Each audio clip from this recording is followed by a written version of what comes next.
बिस्मिल्लाहिर्रहमानिर्रहीम। रब्बिश्रह ली सदरी वयस्सिर ली अमरी वहलुल उक़दतम मिन लिसानी यफ़क़हू क़ौली। बिस्मिल्लाहिर्रहमानिर्रहीम। अस्सलाम वालेकुम डियर स्टूडेंट्स। मुझे उम्मीद है कि अब तक जो हमने वीडियोस बनाई हैं review of short and long questions के हवाले से, उससे आपको यकीनन फ़ायदा हो रहा होगा। तो उसी सिलसिले की एक और वीडियो के साथ आपकी खिदमत में हाजिर हैं।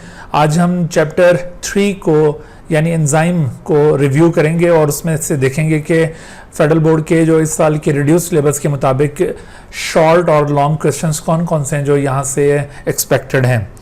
सबसे पहले तो हम फेडरल बोर्ड का जो रिड्यूस सिलेबस है उसको रिव्यू कर लेते हैं। अब देखिए कि फेडरल बोर्ड का ये जो रिड्यूस सिलेबस दिया था इस साल के लिए, उसमें 3 टॉपिक्स को एंजाइम से लिया गया है। उसमें structure of enzyme, mechanism of enzyme action और फिर एंजाइम इनहिबिशन, जिसमें कम्पिटिटिव और नॉन कम्पिटिटिव इनहिबिटर्स दोनों शामिल हैं, इनको यहाँ पे इंक्लूड किया है। यानी सिर्फ दो टॉपिक यहाँ से एक्सक्लूड किए गए हैं। एक तो फैक्टर्स अफेक्टिंग एंजाइम एक्शन और दूसरा क्लासिफिकेशन ऑफ एंजाइम का टॉपिक है। बाकी पूरा चैप्टर ये इंक्लूडेड है। तो आइए अब जरा बुक में देख लेते हैं कि इन टॉपिक्स से रिलेटेड कौन कौन से शॉर्ट क्वेश्चंस और लॉन्ग क्वेश्चंस एक्सपेक्टेड हैं। जी, चैप्टर 3 एंजाइम में सबसे जो पहला टॉपिक, जो पहली हेडिंग यहाँ से स्टार्ट हो रही है वो है 3.1 एंजाइम स्ट्रक्चर, और ये फेडरल बोर्ड के रिड्यूस सिलेबस में ये हेडिंग गिवन है। लेकिन इससे पहले ये चैप्टर की स्टार्टिंग के अंदर जो ये 4 पैराग्राफ्स दिए हुए हैं, तो यहाँ से भी क्वेश्चंस हो सकते हैं, क्योंकि इनके ऊपर कोई अलग से हेडिंग तो नहीं थी और ना ही फेडरल बोर्ड ने इसको एक्सक्लूड किया है। तो इसका मतलब है कि ये पैराग्राफ्स भी इंक्लूडेड हैं।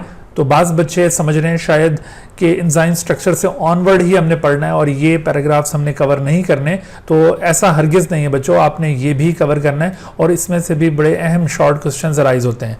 मिसाल के तौर पर जैसे यहाँ पर सबसे पहले एंजाइम का जो बेसिक कॉन्सेप्ट है उसको डिस्कस किया गया है, और एंजाइम के बेसिक कॉन्सेप्ट को डिस्कस करते हुए एंजाइम की इम्पॉर्टेंस की यहाँ पर बात की गई है। तो ये आपसे पूछा जा सकता है कि what is the significance of enzyme, ये सिग्निफिकेंस ऑफ एंजाइम, या फिर what is the importance of enzyme. दोनों तरह से ये क्वेश्चन पूछा जा सकता है। या फिर यहाँ पर सवाल इस तरह से पूछा जा सकता है कि are reactions possible without enzyme. तो आपने इसमें आंसर ये इम्पॉर्टेंस वाला ही देना है, यानी आपने इसमें यही बताना है कि reactions are possible without enzyme but those reactions will proceed at very slow speed that they will have no significance for the life, so life is impossible without enzyme। तो इस तरह से करके आप इसका आंसर देंगे। यही वर्डिंग आपने इंपॉर्टेंस ऑफ एंजाइम के केस में लिखनी है और यही वर्डिंग आपने सिग्निफिकेंस ऑफ एंजाइम के केस में लिखनी है। तो आपको यहाँ पर ये बात समझ में भी आ चुकी होगी कि एंजाइम के बगैर रिएक्शंस पॉसिबल होते हैं, लेकिन ऐसे रिएक्शंस ज़ाहिर है कि वो उनकी कोई लाइफ के लिए सिग्निफिकेंस नहीं होगी। लाइफ तभी मुमकिन होगी जब रिएक्शंस टाइमली कंप्लीट हों, और उसके लिए ज़रूरी है कि एंजाइम्स मौजूद हों। ठीक है, तो इस तरह से ये एंजाइम की सिग्निफिकेंस के हवाले से एक क्वेश्चन यहाँ से बनता होता है। उसके बाद ये जो पैराग्राफ आप देख रहे हैं, इस पैराग्राफ में एंजाइम की करेक्टरिस्टिक्स का जिक्र किया हुआ है। अगरचे ये करेक्टरिस्टिक्स आगे जो आने वाले टॉपिक्स हैं इस चैप्टर के, उसके अंदर भी कवर हो रही हैं, लेकिन यहाँ पर अलहदा से इन करेक्टरिस्टिक्स को लिस्ट किया हुआ है। और अगर आप प्रीवियस एग्जाम्स के क्वेश्चंस उठा के देखें तो उसमें अक्सर आपको पेपर्स के अंदर करेक्टरिस्टिक ऑफ एंजाइम के ऊपर क्वेश्चन मिलेगा। तो ये शॉर्ट क्वेश्चन में अक्सर पूछा जाता है कि write down the characteristics of enzyme. तो आप ये देखिए कि यहाँ पर कोई तकरीबन 8 करेक्टरिस्टिक्स गिवन है। आप कम से कम इसमें से 3 जरूर याद रखें कि अगर यहाँ से शॉर्ट क्वेश्चन पूछा जाता है तो आप वो 3 करेक्टरिस्टिक्स इजीली वहां पे पॉइंट आउट कर सकें। और एक दफा तो ये करेक्टरिस्टिक्स ऑफ एंजाइम का क्वेश्चन लॉन्ग के पार्ट के तौर पर भी आ चुका है, तो इस वजह से आपने इसको इग्नोर नहीं करना। ये करेक्टरिस्टिक्स बहुत काम की हैं। अच्छा, उसके बाद फिर ये एंजाइम स्ट्रक्चर वाले टॉपिक में आए तो इसमें देखिए सबसे पहले यहाँ पर आपको एक कॉन्सेप्ट मिलता है कि राइबोजाइम्स क्या होते हैं। राइबोजाइम असल में एंजाइम का एक स्पेशल ग्रुप है जिनकी नेचर प्रोटीन नहीं होती बल्कि ये आरएनए पर मुश्तमिल एंजाइम होते हैं। तो ये चीज़ आपसे पूछी जा सकती है कि what is the chemical nature of ribozyme. उसके बाद फिर देखिए shape of enzyme and components of and active site, इस टॉपिक में से कई एक शॉर्ट क्वेश्चन बनते हैं। मिसाल के तौर पर what is active site and what are their components, तो उसमें एक्टिव साइट का आपको बताना होगा और उसके कंपोनेंट्स बाइंडिंग साइट और कैटालिटिक साइट बतानी होंगी, या what are the functional regions of the active site of enzyme, तो उसमें फिर अगेन बाइंडिंग साइट और कैटालिटिक साइट बताना होगा, या differentiate between binding site and catalytic site, तो इस तरह से भी सवाल यहाँ से बन सकता है, या what is the structure of active site, ऐसे करके भी ये सवाल आता होता है। अच्छा, उसके बाद फिर देखिए कि यहाँ पर एक और कॉन्सेप्ट दिया हुआ है को फैक्टर का, और फिर साथ यहाँ पर होलो एंजाइम और एपो एंजाइम का कॉन्सेप्ट दिया हुआ है। तो ये भी बड़े फेमस क्वेश्चंस हैं, अक्सर ये डिफाइन करने को भी कहा जाता है कि define holoenzyme and apoenzyme with example, या फिर differentiate between holoenzyme and apoenzyme, या what is the significance of cofactor for the enzyme, या what is the importance of cofactor for the enzyme, इस तरह से करके भी question बन सकता है। तो इसमें देखो इंपॉर्टेंस ऑफ को फैक्टर अगर आप बताएंगे तो तब भी आपने ये होलो एंजाइम और एपो एंजाइम का जिक्र करना है, क्योंकि को फैक्टर एंजाइम को एक्टिव बनाता है, उसको कंप्लीट बनाता है और वो कैटालिटिकली एक्टिव स्टेट में आ जाता है, और ऐसा एंजाइम ही दरअसल होलो एंजाइम कहलाता है, और बगैर को फैक्टर के वो एंजाइम इनएक्टिव होगा और उसे एपो एंजाइम कहा जाएगा। तो इस तरह से इंपॉर्टेंस ऑफ को फैक्टर में भी आप यही आंसर फिट करेंगे, और अगर होलो एंजाइम और एपो एंजाइम का कॉन्सेप्ट पूछा जाए तो वहां पर भी यही चीज आएगी।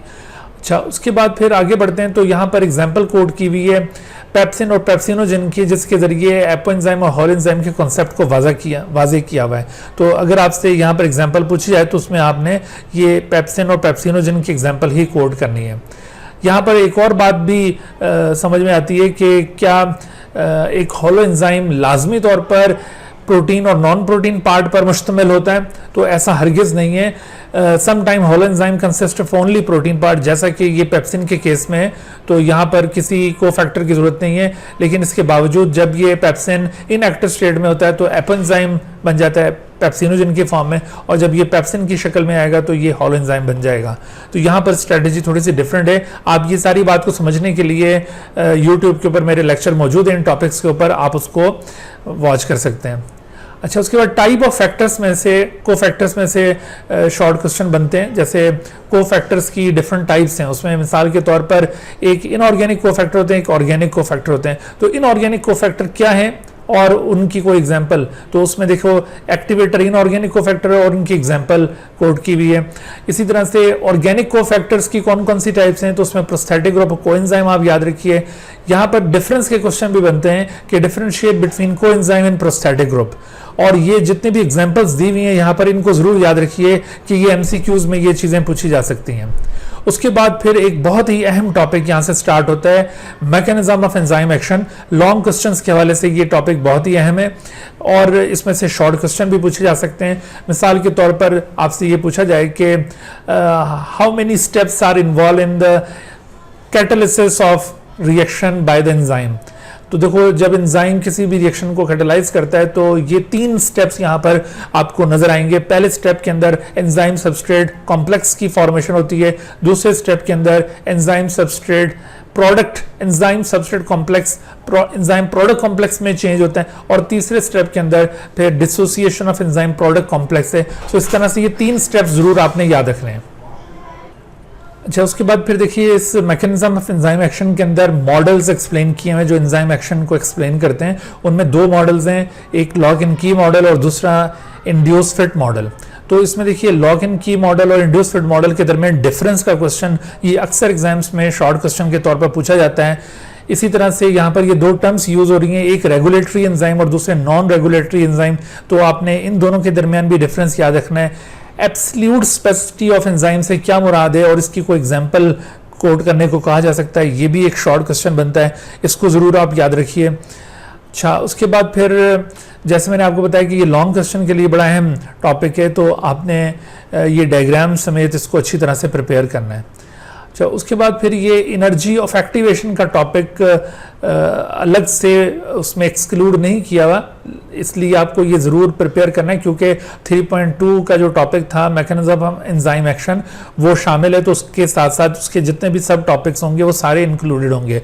तो एनर्जी ऑफ एक्टिवेशन से भी शॉर्ट क्वेश्चन आ सकता है। मिसाल के तौर पर जैसे what is the role of activation energy in the speeding up of the biochemical reaction, तो उसमें ये आपने एक्टिवेशन एनर्जी का रोल बताना है।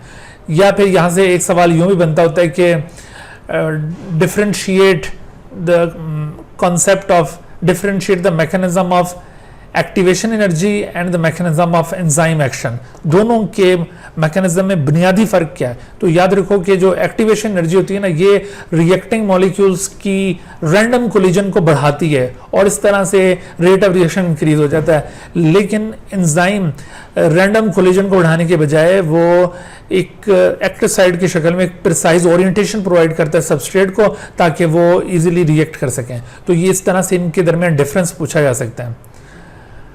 यहाँ पर ये एक्टिवेशन एनर्जी का जो मोड ऑफ एक्शन है वो अलग से भी पूछा जा सकता है कि what is the mode of action of activation energy in the catalysis of the reaction या in the speeding of a chemical reaction. इस तरह से करके mode of action of activation energy भी पूछा जा सकता है।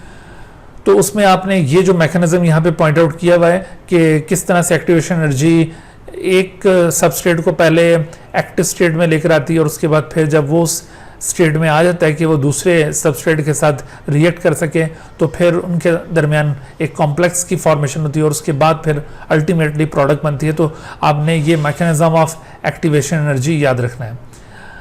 अच्छा, और ये जो डायग्राम बनी हुई है ना, ये भी बड़ी अहम है। शॉर्ट क्वेश्चन में ये आपसे डिमांड की जा सकती है कि draw the progress of the reaction which is catalyzed by the enzyme and which is not catalyzed by enzyme। तो इस तरह से ये दोनों आपको ग्राफ्स ड्रॉ करने होंगे। उसमें एक आपको प्रोग्रेस ऑफ रिएक्शन दिखाई जा रही है विदाउट एंजाइम और दूसरी दिखाई जा रही है विद एंजाइम। और दोनों केसेस में आप देखिए कि एक्टिवेशन एनर्जी की जो ज़रूरत है वो थोड़ी सी चेंज हो गई है।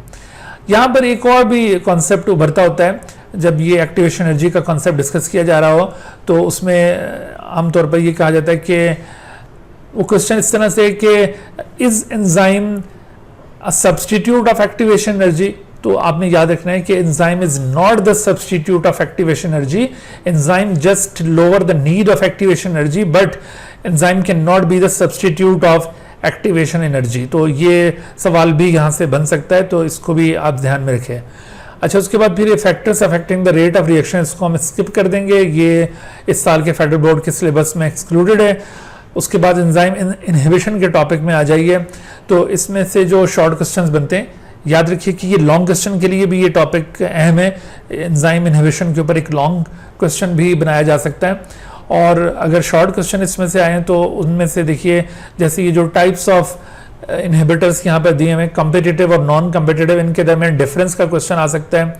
फिर इसी तरह से आपसे ये एक जो कम्पिटिटिव इनहिबिटर की एग्जांपल यहाँ पे कोड की हुई है मेलोनेट, तो मेलोनेट के ऊपर स्पेसिफिकली क्वेश्चन बनाया जा सकता है कि what is malonate and how it involves in the inhibition of enzyme activity. तो इसी तरह से आप देखिए कि जो रिवर्सिबल टाइप के इनहिबिटर होते हैं, रिवर्सिबल और नॉन इरिवर्सिबल इनहिबिटर, उनमें क्या डिफरेंस है, ये भी आपसे क्वेश्चन पूछा जा सकता है। इंपॉर्टेंस ऑफ कम्पिटिटिव इनहिबिटर, ये भी शॉर्ट क्वेश्चन के लिए अहम पॉइंट्स हैं। ये 3 पॉइंट्स आपको दिए हुए हैं, तो इसको अच्छी तरह से याद रखिए। शॉर्ट क्वेश्चन में इसके पूछे जाने का बहुत इम्कान है। अच्छा, उसके बाद अगर हम आगे बढ़ते हैं तो इसमें हमारे सामने जो इरिवर्सिबल टाइप के नॉन कम्पिटिटिव इनहिबिटर्स नज़र आ रहे हैं। देखो, जो नॉन कम्पिटिटिव इनहिबिटर्स होते हैं ना, उनके अंदर दोनों टाइप्स हैं, इरिवर्सिबल भी और रिवर्सिबल भी। तो इसमें जो रिवर्सिबल नॉन कम्पिटिटिव इनहिबिटर्स होंगे वो तो दरअसल एंड प्रोडक्ट्स होती हैं किसी भी मेटाबॉलिक पाथवे की। लेकिन जो इरिवर्सिबल टाइप के नॉन कम्पिटिटिव इनहिबिटर्स हैं, उसमें ये साइनाइड और हैवी मेटल्स की एग्जाम्पल कोड की हुई है। तो आपसे ये साइनाइड और हैवी मेटल के मुतालिक अलग अलग शॉर्ट क्वेश्चन पूछे जा सकते हैं। जैसे मिसाल के तौर पर how cyanides affect the enzyme activity या how heavy metals are involved in the inhibition of enzyme activity। तो इस तरह से इन दोनों के मुतालिक शॉर्ट क्वेश्चन अलग से पूछे जा सकते हैं। अच्छा, जैसे अभी मैंने आपको बताया कि रिवर्सिबल टाइप का जो नॉन कम्पिटिटिव इनहिबिशन है वो दरअसल एंड प्रोडक्ट इनहिबिशन या फीडबैक इनहिबिशन कहलाता है। तो आपने ये फीडबैक इनहिबिशन को भी प्रिपेयर करना है। बात बच्चे ये समझ रहे हैं शायद ये टॉपिक इंक्लूडेड नहीं है। जब एंजाइम इनहिबिशन को शामिल किया गया है तो उसके अंदर फिर ये चीज़ भी शामिल होगी, तो उसमें आपने इसको भी कंसिडर करना है। अच्छा, उसके बाद इससे अगला जो ये क्लासिफिकेशन ऑफ एंजाइम का टॉपिक है, ये भी एज यूजुअल आपको जैसे बताया था अभी एक्सक्लूडेड है, इसको भी आप छोड़ दीजिए। तो इस तरह से अभी हमने इस वीडियो के अंदर चैप्टर 3 को भी रिव्यू कर लिया, इसके जो इम्पोर्टेंट शॉर्ट और लॉन्ग क्वेश्चंस थे उसका एक आइडिया आपको दे दिया। बाकी अभी रिवीजन करते हुए आप इन चीज़ों का ख्याल रखें। तो इंशाल्लाह पेपर से 1 या 2 दिन पहले मैं आपको कुछ इम्पोर्टेंट टिप्स भी दूंगा पेपर अटेम्प्ट करने के हवाले से, तो आप ज़रूर इंतज़ार कीजिएगा उस वीडियो का। तो इससे पहले हम बाकी जो चैप्टर्स हैं उनके लिए भी इसी तरह से एक रिव्यू वाली वीडियोस अभी कंप्लीट करेंगे, तो उसको आप ज़रूर देखिएगा। नेक्स्ट वीडियो में फिर मुलाकात होती है, तब तक के लिए इजाज़त दीजिए। अल्लाह हाफिज़। Dear viewers, thank you for watching this video. If you have not subscribed this channel, kindly subscribe it and also press the bell icon below so that you could be notified about any new video lecture from Biology Guardian. And also do not hesitate to ask any question regarding this lecture. My contacts are shown on the screen. Thank you once again.